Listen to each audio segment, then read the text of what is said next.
भारत के 7 राज्यों में आप नहीं हैं। 3 राज्यों में 42 हैं, 41 हैं, 39 हैं। भारत माता की जय। इस पे चेतन जगाना नहीं चाहिए था। और हमने ही तय कर लिया है, हम 2 हमारे 2। उन्होंने दीवार पे पढ़ लिया है, हम लो हमारे 2 बाकी तुम गिन लो। आपको अब लगता है नहीं हमारे 2 बच्चे। भाई साहब, इस काम के लिए भी सरकार नियम बनाएगी? कोई रोक रहा है आपसे? उनको जो करना है कर रहे हैं। आप नियम कानून की बात कर रहे हैं। नियम कानून से देश चल रहा है क्या? तो भारत के संविधान में सेकुलर शब्द आ गया और इसका अर्थ यह होता है कि ये वेस्ट के अंदर, यूरोप के अंदर जो किंग हुआ करता था, यह शब्द निकला कहां से, मैं उसकी ओरिजिनल बात बताना चाहता हूं। तो वहां जो राजा होता था, जब कोई क्रिटिकल मसला आ जाता था सोसाइटी का, समाज का, तो राजा चर्च से गाइडेंस लेता था। तो जो लोग नॉन बिलीवर इन क्रिश्चियनिटी में जब लोग आए, मूवमेंट चला, तो लोगों ने कहा कि भाई राजा क्योंकि चर्च से गाइडेंस लेता है, लिहाजा चर्च क्योंकि हम उसके फॉलोअर नहीं है, तो वो कभी हमारे फेवर का रूल नहीं बनाता है। तब यह तय हुआ कि राजा का कोई अपना मत नहीं होगा, राजा सेकुलर होगा।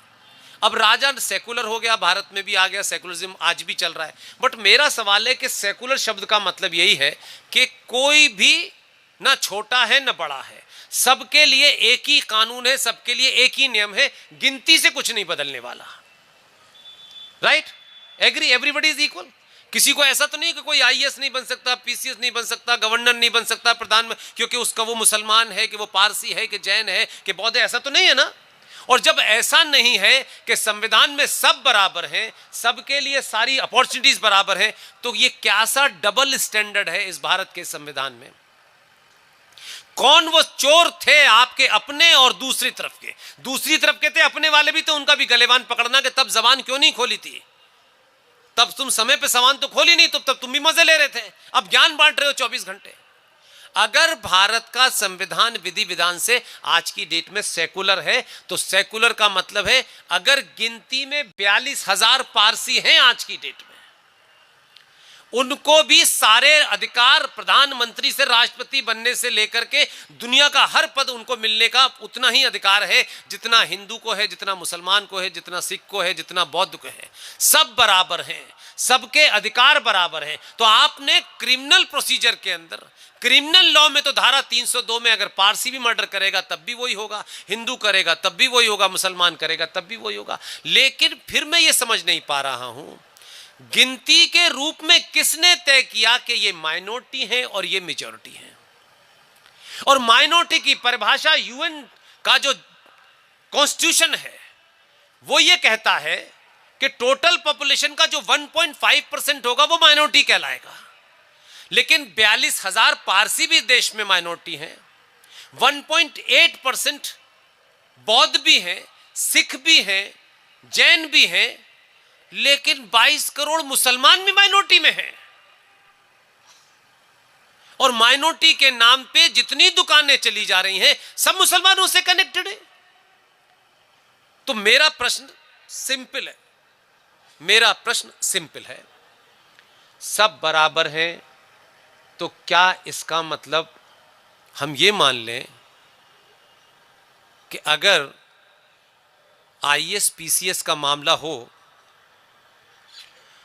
तो इस देश के संविधान को धत्ता बताते हुए सक्सेसिव दलालों ने, जो विपक्ष में भी थे और सत्ता में भी थे, सभी दलाल कहता हूं मैं, कोई भी हो इसलिए बुरा मत मानिएगा, आपके 2-4 लोग हो, तो दलालों ने इसका प्रतिशोध क्यों नहीं किया, ज्ञान बांटने वालों ने, कि जब भारत का संविधान सेकुलर है, सबके अधिकार बराबर हैं, किसी को किसी चीज़ की रोक नहीं है, राष्ट्रपति बनो, प्रधानमंत्री बनो, गृह मंत्री बनो, जो दिल चाहे बनो, तो फिर मेरा सवाल यह है कि ये तो नहीं लिखा हुआ था उसमें कि गिनती से तय होगा।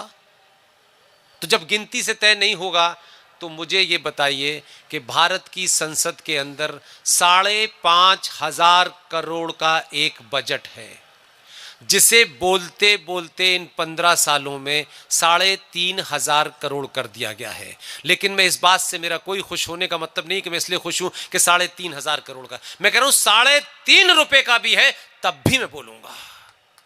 प्रश्न ये नहीं है, प्रश्न ये है ताली अभी मत बजाइए सर। मैंने कहा सर ताली बजाने का तरीका और ताली बजाने की जगह तय करती है कि ताली बजाने वाला क्या है। संभाल के बजाइए। अब अगर मैं सिर्फ इतना ही पूछना चाहता हूं कि 3,500 आज की डेट में, इस सरकार ने 1,500 कम किया है, पहले 5,000 करोड़ था, अब 3,500 करोड़ है। तो मेरा आपसे निवेदन था, आप 500 साल तक इंतजार करेंगे कि एक सरकार आएगी हटाएगी? ये मुद्दा आपने क्यों नहीं बनाया अपने बीच में कि जब सब बराबर हैं, सबके अधिकार बराबर हैं, टैक्स बराबर है, चोरी बराबर है, मर्डर बराबर है, तो भाई फिर ये किसने तय कर दिया कि इस देश का ब्राह्मण का बेटा, ठाकुर का बेटा, बनिए का बेटा गरीब नहीं हो सकता? क्या ब्राह्मण के सारे ब्राह्मण करोड़पति हैं? सारे ठाकुर करोड़पति हैं? और अगर ये नियम है और देश सेकुलर है और सब बराबर है, तो फिर 3,500 करोड़ रुपए में से 1 लाख रुपया उस मुसलमान बेटी बेटे को क्यों दिया जाता है कि उसने ये ख्वाहिश जाहिर की है, शी डिजायर्ड, उसको लगता है कि मैं आईएएस में जा सकती हूं, तो 1 लाख रुपए मेरे टैक्स का सरकार उस बेटे की ट्रेनिंग कराने पे खर्च करती है। तो ब्राह्मण के बेटे को, ठाकुर के बेटे को, दलित के बेटे को, बनिए के बेटे को क्यों नहीं 1 लाख रुपया दिया जाता? यह सवाल उठना चाहिए था कि नहीं उठना चाहिए था? सिस्टम में इस बीमारी से आप कुछ भी कर लीजिए।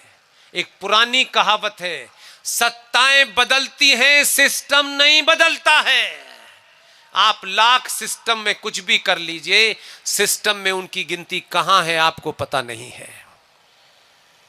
यह मुद्दा होना चाहिए था, इसमें हिंदू मुसलमान नहीं है, सिंपल होना चाहिए था कि ब्राह्मण का बेटा भी गरीब है, उस बेटी को भी आईएएस बनने का शौक है, तो मेरे टैक्स से सच्चर कमीशन नाम के उसमें से 3,500 करोड़ में से बेटा मेरा भी हो, आपका भी हो, कि सबको मिलना चाहिए। तब तो ये सेकुलरिज्म है। लेकिन सेकुलरिज्म की दुकान भी चल रही है और एक तरफ कम्युनलिज्म के नाम पे दुकानें भी चल रही हैं। ऐसा कैसे हो सकता है? यह मुद्दा उठना चाहिए था कि नहीं उठना चाहिए था? क्यों मुस्लिम पर्सनल लॉ बोर्ड बना हुआ है अगर इस देश का एक कानून है तो? क्यों सच्चर कमीशन बना हुआ है? क्यों वक्फ बोर्ड बना हुआ है? क्यों बना है भाई? कितने बोर्ड है? Muslim education board, Muslim personal law board, minority commission, minority ministry, Sachar commission. फिर दूसरा पाखंड ये कि जब सब बराबर हैं, सबके अधिकार बराबर हैं, तो चर्चों पे, गुरुद्वारों पे, मज़ारों पे उसके मानने वाले, उस पे आस्था रखने वाले लोगों का जो पैसा चढ़ता है, सरकार टच नहीं कर सकती। मज़ारों का जो मैनेजमेंट देख रहे हैं, जो गुरुद्वारों का मैनेजमेंट देख रहे हैं, जो बौद्धों का मैनेज, उन्हीं के पास डायरेक्ट पैसा जाएगा, सरकार टच नहीं कर सकती। सेकुलरिज्म के नाम पे एक दुकान खड़ी हो गई है, लेकिन सेकुलरिज्म की उस परिधि में हमारी गिनती 80 करोड़ है। हमारे मंदिरों पे चढ़ने वाले पैसे को सरकार ले जाती है और अनेक योजनाएं चलाती है। ये मुद्दा क्यों नहीं बना आपकी पार्टी में, आपके अंदर, कि कभी हम इसको भी कर लें? दुनिया के फालतू के मुद्दे आपने धारा 370 हटा ली, आपको कुछ पता नहीं है इसलिए आप ताली बजा रहे हैं। जब समाज हर बात पे ताली बजाते तो समझ लो कि पैदल हो चुका है समाज। 370 हट गई, आप खुश हैं बहुत, क्योंकि हम बहुत बड़ा 370 हटने से तो हम बच रहे थे। 370 थी तब भी कश्मीरी कश्यप ऋषि के वंशज पंडित मारे गए, लग गई तब भी मारे गए, हट गए तब भी मारे गए। और उसका नियम यह है कि साधारण देश के अंदर कोई भी आदमी एक राज्य से दूसरे राज्य जाता है तो डोमासाइल कहते हैं। डोमासाइल का नियम है कि इतने साल रहेंगे तब आपको उस प्रदेश की, है नहीं, यस नो, वहां बनाया गया है डोमासाइल 12 साल का। जाओगे ना कश्मीर, हट गया ना, अब तो जाओ भारत माता की जय करने। ये दिन भर यही दिल्ली में बैठे बैठे भारत माता जय करते रहते हो, नहीं गए ना आप।